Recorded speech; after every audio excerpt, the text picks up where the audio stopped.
নমস্কাৰ বন্ধুসকল, আজি আপোনালোকৰ কাৰণে আৰু এটা নতুন ভিডিঅ' লৈ আহিছোঁ। আজি আপোনালোকক এনেকুৱা এটা ভিডিঅ' দেখুৱাম। আমি দৈনন্দিন জীৱনত এইটো বস্তু ব্যৱহৃত এটা বস্তু। আমি কেনেকৈ উৎপাদন হয় হয়তো বহুতে নাজানে, বহুতে আপোনাৰ কমেণ্ট কৰিছে। আজি আমাৰ দৈনন্দিন জীৱনত আপোনাৰ মাষ্টাৰ্ড অইল, যিটো সৰিয়হৰ তেল কেনেকৈ উৎপাদন হয়, আপোনালোকে আজি প্ৰথমৰ পৰা শেষলৈকে ভিডিঅ'টো চাব, তেতিয়াহ'লে আপোনালোকে গম পাব সৰিয়হৰ তেল কেনেকৈ উৎপাদন হয়। আজি আমি এটা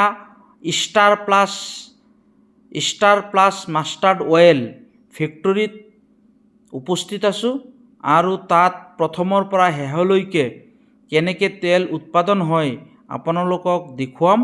আপোনালোকে চাব পাৰিব। আপোনালোকৰ ভিডিঅ'টো মাজত আৰু এটা কথা ক'ব বিচাৰিছোঁ, ষ্টাৰ প্লাছ তেলটো নৰ্থ ইষ্টৰ বিভিন্ন বজাৰত গৈ আছে। আমাৰ শিলচৰ, কৰিমগঞ্জ, হাইলাকান্দি, নাগালেণ্ড, মণিপুৰ, ত্ৰিপুৰা, আন ৰাজ্যতো যায়, লগতে অসমতো যায়। বিশেষকৈ আপোনালোকে যোনে য'ৰ পৰা ভিডিঅ'টো চাই আছে, আপোনালোকে কোনোবা যদি ডিষ্ট্ৰিবিউটাৰ ল'ব বিচাৰিছে, তেওঁলোকে আমাৰ কণ্টেক্ট নাম্বাৰ দিয়া থাকিব, তাত আপোনালোক যোগাযোগ কৰিব পাৰিব। আৰু যোগাযোগ কৰিলে আমাৰ কোম্পানীৰ চেলছৰ মানুহ আছে, তেওঁলোকে আপোনালোকৰ লগত ভিজিট কৰিব। কেনেকৈ আপোনাৰ মাৰ্কেটত তেলটো আমি মাৰ্কেটত ধৰিব পাৰোঁ, দিব পাৰোঁ, তেওঁলোকে আপোনালোকৰ লগত কণ্টেক্ট কৰিব। এইবাৰ আমি কেনেকৈ তেলটো উৎপাদন কৰোঁ আপোনালোকক দেখুৱাব বিচাৰিছোঁ, নিজৰ চকুৰ আগত চাব। এইটোৰ নাম হৈছে আপোনাৰ এলোমিটাৰ। এইটো সৰিয়হ হয়। চাওক, এই সৰিয়হখিনি আপোনাৰ এলোমিটাৰৰ মাধ্যমত, এইটো চাওক, আমাৰ অসমতেই বহুত সৰিয়হৰ উৎপাদন হয়। এই এলোমিটাৰ মাধ্যমত আপোনাৰ এই চালনীত আহি সৰিয়হখিনি পৰি যায়। এই চাই আছে, এই চালনীত আপোনাৰ যিমান লেতেৰা বস্তু আছে, এইটো প্ৰথমতে পৰিষ্কাৰ কৰে, মেচিনৰ সহায়তেই আপোনাৰ পৰিষ্কাৰ কৰে। পৰিষ্কাৰ কৰি আপোনাৰ 2 নম্বৰ এইটো এলোমিটাৰ আছে, এই এলোমিটাৰৰ মাধ্যমত আপোনাৰ প্ৰথমখন এক্সপেলাৰত যায়গৈ। এই প্ৰথমখন এক্সপেলাৰত আপোনাৰ সৰিয়হখিনি আপোনাৰ পেৰা হয়।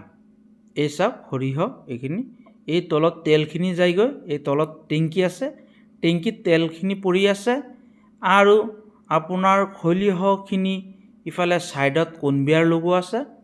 এই চাওক, তেল পৰি আছে ইয়াত। এইটো কনভেয়াৰ লগোৱা আছে, এইটো কনভেয়াৰ হয়। এইটো কনভেয়াৰত পৰি যায়। এই কনভেয়াৰত পৰি আপোনাৰ এইটো কনভেয়াৰত পৰি 2 নম্বৰ এক্সপেলাৰত যায়গৈ। 2 নম্বৰ এক্সপেলাৰ ঠিক তেনেকৈ আপোনাৰ সৰিয়হটো পেৰে, যিখিনি সৰিয়হত তেল থাকে অৱশিষ্ট, সেই তেলখিনি পেৰি 3 নম্বৰত যায়। 3 নম্বৰৰ পৰা আকৌ তেনেকৈ পেৰি আপোনাৰ কনভেয়াৰৰ মেচিনৰ মাধ্যমতেই আপোনাৰ 4 নম্বৰত যায়। 4 নম্বৰ আকৌ পেৰি আপোনাৰ ফাইনেল সৰিয়হ ওলাই যায়, তলত তেলটো টেংকিত পৰি যায়। এইবাৰ টেংকিৰ পৰা তেলটো আপোনাৰ পাম্পৰ মাধ্যমত আপোনাৰ ড্ৰামলৈকে যায়গৈ। এই চাওক, ফাইনেল তেল ওলাই গৈছে, এই সৰিয়হ ওলাই গৈছে ইয়াত। এইটোত আৰু তেল নাই। তাৰপিছত আপোনাৰ যিখিনি তেল আপোনাৰ টেংকিত আছিলে, সেইখিনি আপোনাৰ তেল পাম্প, প্ৰত্যেক মেচিনত পাম্প লগোৱা আছে, পাম্পৰ মাধ্যমত আপোনাৰ ড্ৰামত গৈ পৰি গৈছে। এইবাৰ কথা হৈছে যে এই তেলখিনি আপোনাৰ গেট থকা তেলখিনি কেনেকৈ আপোনাৰ এনেকুৱা পৰিষ্কাৰ হয়। এইবাৰ গেট থকা তেলখিনি আমাৰ ফিল্টাৰ আছে, এইটো ফিল্টাৰ ওপৰত লগোৱা আছে, দেখা পাইছে। এইটো ফিল্টাৰ হয়, সেইটো আপোনাৰ 2টা ফিল্টাৰ হয়, অৰ্থাৎ আমাৰ ষ্টাৰ প্লাছ তেলটোত আপোনাৰ 2বাৰ ফিল্টাৰ কৰা হয়। এইটো এবাৰ ফিল্টাৰ হৈছে, এইটো ফিল্টাৰত এই চাওক তেল পৰি আছে, এইটো এবাৰ ফিল্টাৰ হয়। ফিল্টাৰ হৈ আপোনাৰ ইয়াত আপোনাৰ পাম্প লগোৱা আছে, চাওক, এক্সট্ৰা পাম্প। এই পাম্পে আকৌ কি কৰে, আপোনাৰ 2 নম্বৰ ফিল্টাৰত যায়গৈ। এইটো 2 নম্বৰ ফিল্টাৰ হয়। 2 নম্বৰ ফিল্টাৰৰ পৰা আপোনাৰ তেলটো ফাইনেল ড্ৰামত পৰি যায়, তাৰ পৰা আপোনাৰ পেকেটিং হয়। এই চাওক তেল পৰি আছে, এইটো ফাইনেল আপোনাৰ দাম হয়। ইয়াত পেকেটিং কাম চলি আছে। চাওক, আমাৰ 200 গ্ৰাম পাব, 500 গ্ৰাম পাব, 1 লিটাৰ পাব, 5 লিটাৰ পাব। বটল পেকেটিং হয়। একদম 100% পিয়ৰ সৰিয়হৰ তেল।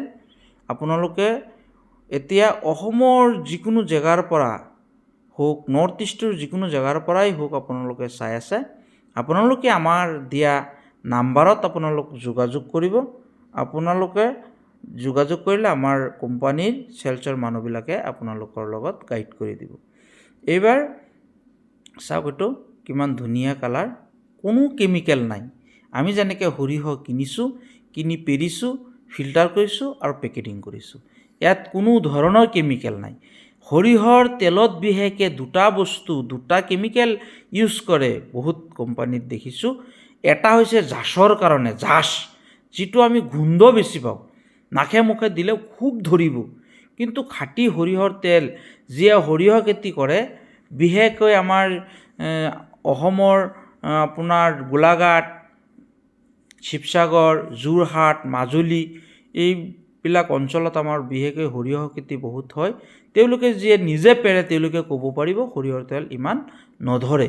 কিন্তু সৰিয়হৰ তেলটো ধৰিবৰ কাৰণে চকুমুখে এটা কেমিকেল ব্যৱহাৰ কৰে, আপোনাৰ যিটো আমাৰ স্বাস্থ্যৰ কাৰণে ক্ষতিকাৰক হয়। আৰু 2 নম্বৰ কালাৰৰ কাৰণে এটা আপোনাৰ কেমিকেল ব্যৱহাৰ কৰে। কিন্তু আমাৰ ষ্টাৰ প্লাছ তেলটো 100% বিশুদ্ধ আপোনাৰ তেল।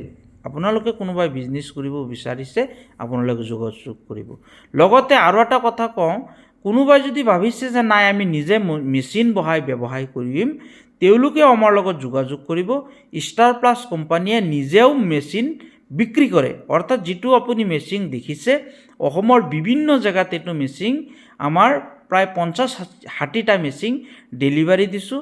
আমাৰ টেকন'লজিৰ মানুহ আছে, তেওঁলোকে গৈ আপোনাক ফিটিং কৰিব।